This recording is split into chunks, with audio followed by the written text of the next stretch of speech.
Composition and structure of ligament. जैसे कि इससे पहले की वीडियोस के अंदर हमने composition and structure of tendons पढ़ा था और उसके अलावा हमने कोलेजन की सिंथेसिस, डिग्रेडेशन वगैरह देखी थी। तो आज उसी तरह जैसे टेंडन की कंपोजिशन पढ़ी हमने, वैसे ही हम लिगामेंट की कंपोजिशन और उसका स्ट्रक्चर पढ़ेंगे।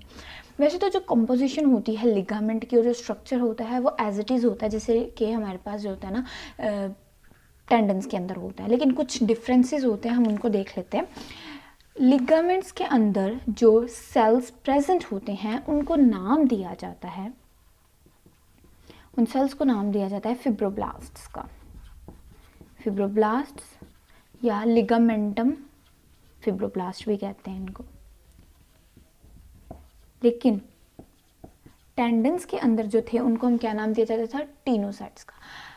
और उसके अलावा जैसे कि उसके अंदर कोलेजन प्रेजेंट होता है, बाकी चीज़ें प्रेजेंट होती है, इसमें भी मेनली टाइप 1 कोलेजन ही प्रेजेंट होता है अमाउंट के, ज़्यादा अमाउंट के अंदर, ठीक है। और उसके अलावा हमारे पास टेंडन्स के अंदर जो कोलेजन के फाइबर्स थे वो क्या थे, पैरेलल अरेंज थे, और उसके जो टीनोसाइट्स थे वो बिल्कुल उसको अलाइन किए हुए थे, यानी कि उसके अलाइन थे। इसी तरह लिगामेंट के केस में भी ऐसा ही होता है कि कोलेजन के फाइबर्स के ही साथ अलाइनमेंट हुई होती है फिब्रोब्लास्ट या लिगामेंटम फिब्रोब्लास्ट की, लेकिन इसमें डिफरेंस ये आता है कि उसके अंदर जितने भी कोलेजन फाइबर्स थे वो क्या होते हैं, पैरेलल अरेंज्ड होते हैं, लेकिन लिगामेंट्स के अंदर ये मल्टी डायरेक्शनल होते हैं,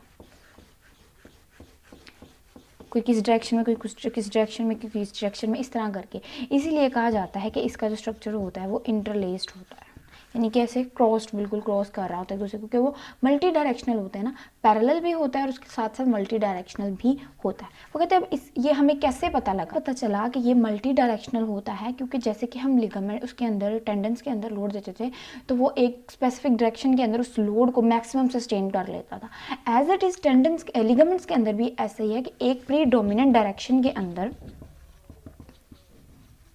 वो क्या करता है, जनरली मैक्सिमम जो टेंसाइल लोड होता है, कौन सा लोड, टेंसाइल लोड होता है, उसको क्या कर लेता है, सस्टेन कर लेता है। लेकिन एक तो प्री डोमिनेंट डायरेक्शन थी जिसके अंदर वो मैक्सिमम सस्टेन कर रहा था, लेकिन उसके अलावा डिफरेंट डायरेक्शन में भी थोड़ा बहुत लोड जो है वो सस्टेन कर पा रहा। तो इससे पता चला कि इसके जो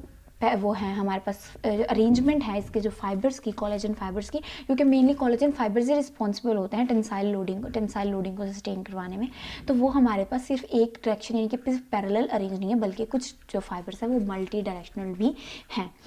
वो कहते हैं जैसे कि हमारे पास टीनोसाइट्स के अंदर, टीनोसाइट्स ने ना अपनी कुछ जो है वो एक्सटेंशंस निकाली हुई थी जो साइटोप्लाज्म के थ्रू जा रही थी, फिर गायब जंक्शंस के साथ लिंक करी थी। वो उसका फ़ायदा क्या हो रहा था कि मतलब उसके कनेक्शंस बिल्ड हो रहे थे ना, क्योंकि जैसे फिर वो उन्होंने बनाना होता है टेंडन की, लिगामेंट के अंदर जो सिंथेसिस होती है चीज़ों की, जो उसकी कंपोजिशन की, तो उसका वो उसके अंदर मैक्सिमम रोल प्ले हो रहा था। वो कहते हैं इसी तरह इसके लिगामेंटम फिब्रोब्लास्ट के अंदर भी गैप जंक्शंस होते हैं, साइटोप्लाज्मिक एक्सटेंशंस वगैरह होती हैं। अब एक मेन चीज़ वो कहते हैं लिगामेंट्स के अंदर जो ये ओरिएंटेशन होती है, जो आप कह लो कि ये जो इसकी सीक्वेंसिंग होती है कोलेजन फाइबर्स की, ये ना डिपेंड कर रही होती है, कुछ चीज़ों पर डिपेंड कर रही होती है कि वो लिगामेंट किस जगह पर है पड़ा हुआ है, वो लिगामेंट किस लोकेशन पर, और उस लोकेशन पर पड़ा वो बेसिक क्या फंक्शन परफॉर्म कर रहा है, और उसके फंक्शन पर, यानी कि उसके फंक्शन, उसकी लोकेशन को देखते हुए इसकी कॉल, क्योंकि कुछ वेरी कर सकती है। अब ऐसा नहीं है कि, क्योंकि बॉडी के अंदर डिफरेंट लिगामेंट्स होते हैं, हमारे जॉइंट्स के अंदर कोई नी पे है, कोई शोल्डर जॉइंट, हर जॉइंट के अंदर लिगामेंट्स जो होते हैं ना वो होते ही होते हैं। अब वो डिपेंड कर रहा है कि अब जैसे कि आपको पता है कि जो हमारी लोअर लिम्ब होती है उसके ऊपर ज़्यादा जो होता है वेट आ रहा होता है as compare to upper limb,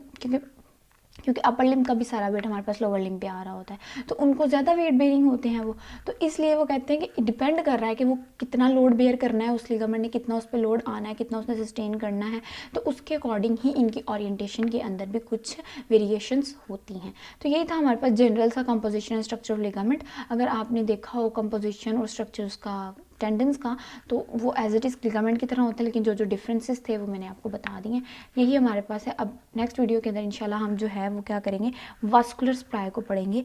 tendons की और लिगामेंट्स की।